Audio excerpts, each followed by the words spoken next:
We have been getting a lot of email lately from our friends in the YouTube community about some of the bird videos that we posted up to a couple of years ago, where we were doing some fun little tricks with some of our flock and discussed some of our training methods and some of our gang. And we've been getting email from a lot of folks that want updates and want to know how everybody's doing and what sort of new things we've devised. So the first thing I'd like to do is introduce you to my friend Alex here. Alex is the newest member of our flock. He is a 3-ish or so year old Goffin's Cockatoo. We don't know his exact age because he is a rehome. We got Alex from a garage sale, actually, a few months back. And it was late in the afternoon. They were ready to close, so he was half price by the time we got there. But we thought he was a pretty good deal, and we thought he didn't need to be sitting there next to the old baby clothes and use DVDs, and thought we'd bring him home and give him a second chance. Alex is a very good boy. The first thing we did upon getting him out of there was get him to an avian vet, and that's the first thing we recommend anybody do when they bring a new bird home or bring him into an environment, is find a good avian vet. We really don't know as much about these animals as we'd like to in general. So finding a good avian vet is paramount, because one of the things birds are best at is hiding disease and hiding illness and hiding injuries. Because a bird in the wild who's hurt, who is visibly hurt, is a dead bird. So they're very, very good at faking it for a long time. So frequent and thorough checkups by an avian vet are paramount. But we brought Alex home, and he is a very, very good boy. He is starting to become part of the flock more and more all the time, and we've been working with him on a little bit of trick training as well. And the reason we do all of our trick training is not just because it's cute, which it certainly is. There's nothing wrong with that, but we do it to provide the birds with some intellectual stimulation.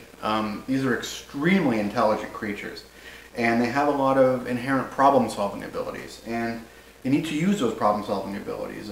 In the wild, a parrot will spend 70–75% of its time just going about the business of survival, looking for food, evading predators, making little birds. And the first thing you do when you bring them home is you put a giant bowl of food in their cage and you take all their worries away. Well, that's fine, but you also take all of their intellectual stimulation away, the stuff that they're hardwired to do, so you have to replace that with something. So we think that some of this trick training gives them something to focus on intellectually. First thing we taught Alex how to do was the wave. Hi, Alex. Hi, Alex.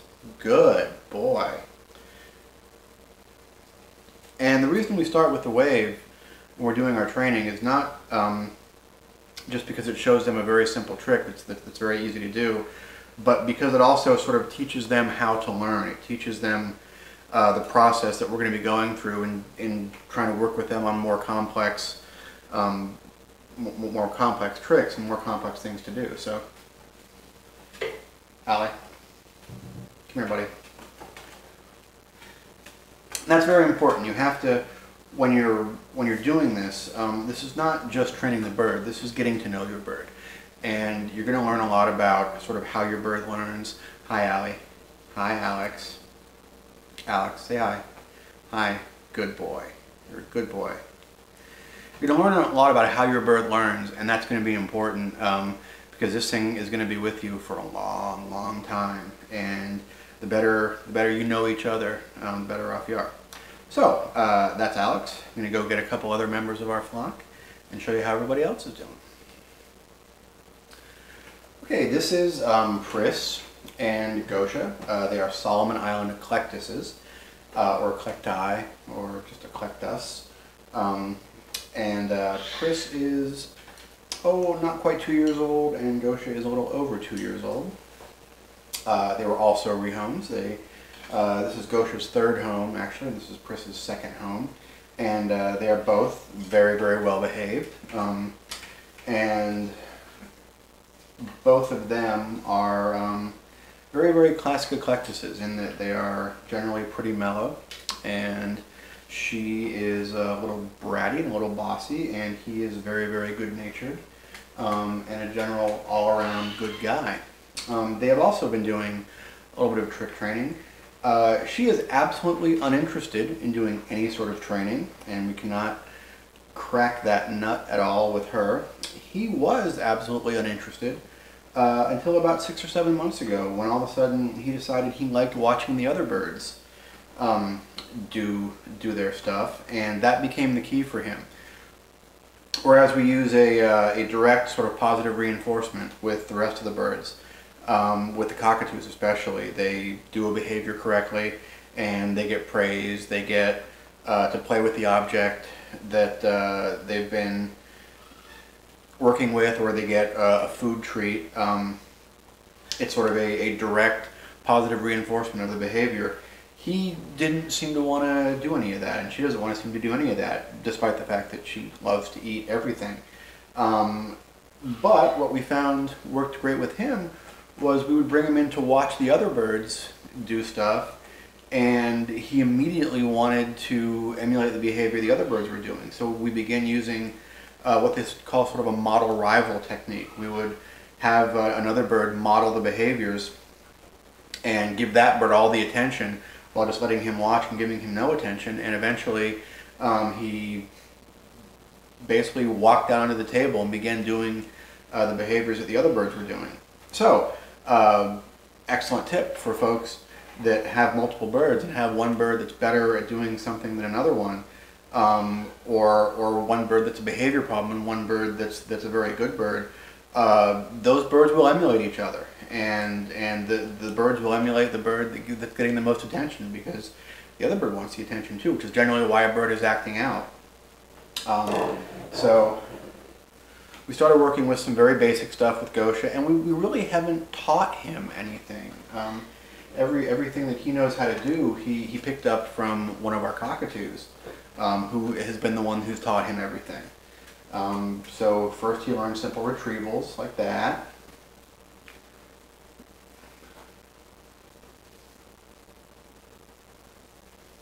Come here, kid.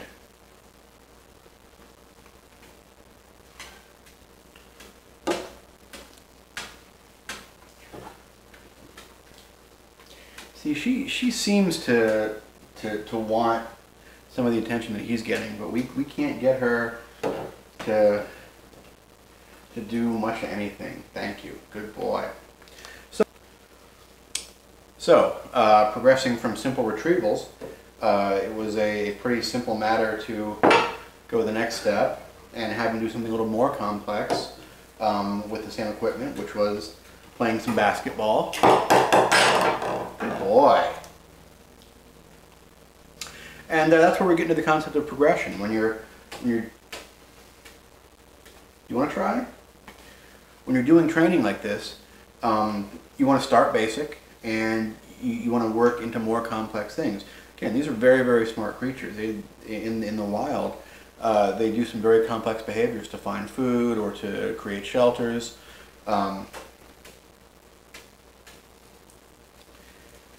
Get her sooner or later. But if you start basic with these tricks and behaviors and work up to slightly more complex, it's easy for them